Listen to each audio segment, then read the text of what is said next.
Hi and welcome back to another Mr. Talbot Maths video, and in the video this week we're looking at this problem here. So we've got a regular hexagon with side length 2 and we've got two overlapping squares. Now these squares are like this and then across, and they will also, obviously as they're squares, have a side length of 2, as the top and bottom of those squares is the top and bottom of the hexagon.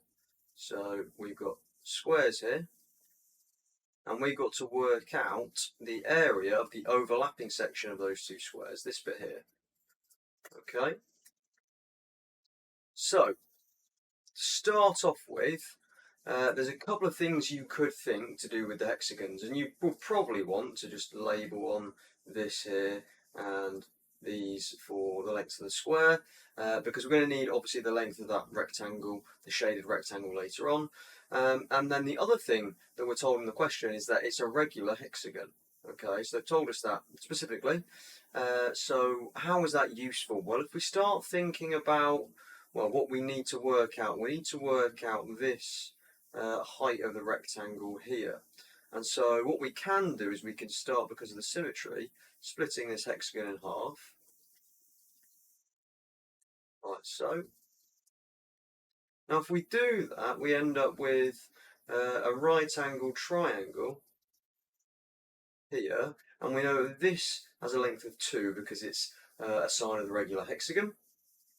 Now we know that from the top right hand corner here down to here, that's the length of the square, so that's going to be a total of 2. And so if we can work out actually, well, either the full length top to bottom of the hexagon or half of that, we can then work out the extra bit, and because of the symmetry it's going to be the same above and below the line for this shaded area.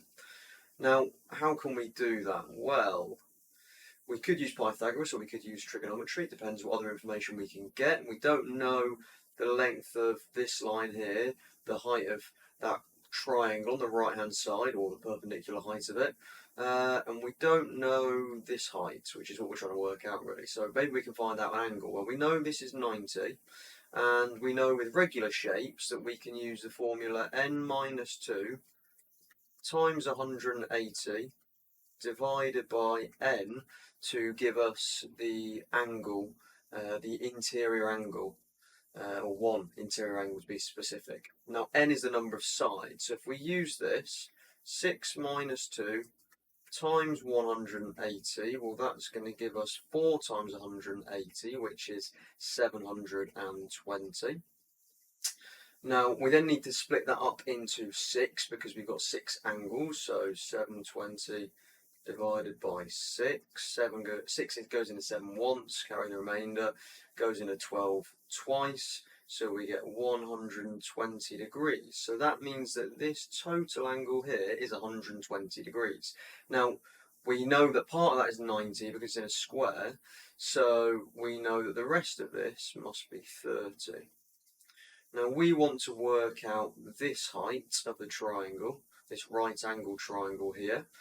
We've got the hypotenuse, we want to work out the adjacent, so we know that that's going to be cos, adjacent and hypotenuse, so cos of 30 degrees is going to be equal to the adjacent, which is what we want to work out, over the hypotenuse, which is 2. So now if we times both sides here by 2, we get 2 cos 30 is equal to the adjacent. Now this is an exact trig value, and you can work this out without a calculator, so I'll just show you how to do that very quickly. So if you've got an equilateral triangle, okay, so 60 degrees here, and draw a perpendicular, we've got 30 up here. Now it's equilateral, I'm going to call the side length of that 2, so this base is 1, and this height, using Pythagoras, 2 squared is 4 minus 1 squared is 3, square root that, the height is square root 3. Now, if we want to do cos of 30, that is adjacent over hypotenuse. So using the 30 angle, hypotenuse is 2, adjacent is root 3. So we end up with 2 times by root 3, which is the adjacent, root 3, not root 2, root 3 over 2 is equal to a, so a is equal to square root of 3. Now that tells us that this length, or half of the vertical height of that hexagon, is root 3. Okay, now using that, and actually I didn't need to do that because we know that length is 2, and I've already got here an the exact same triangle with a hypotenuse of 2 and 30 as one of the angles. So yeah, I didn't actually need to do that. It's the same thing. Anyway, moving on. So that height there is root 3. Now we know that the height down to here is 2 from the top, because that's the length of the square. And so if I do 2 minus root 3, that will give me this bit here. Okay, I'll just highlight that so it's a bit easier. That will give me this bit. So 2 is all the way down, take away the root 3. So I've got 2 minus root 3 being half of the grey bit here. Now I need to double that to get the full height of the rectangle. So if I times that by 2, that's the height of our rectangle, so that's going to be 4 minus 2 root 3. That's the height of the rectangle, so now we've got the full height.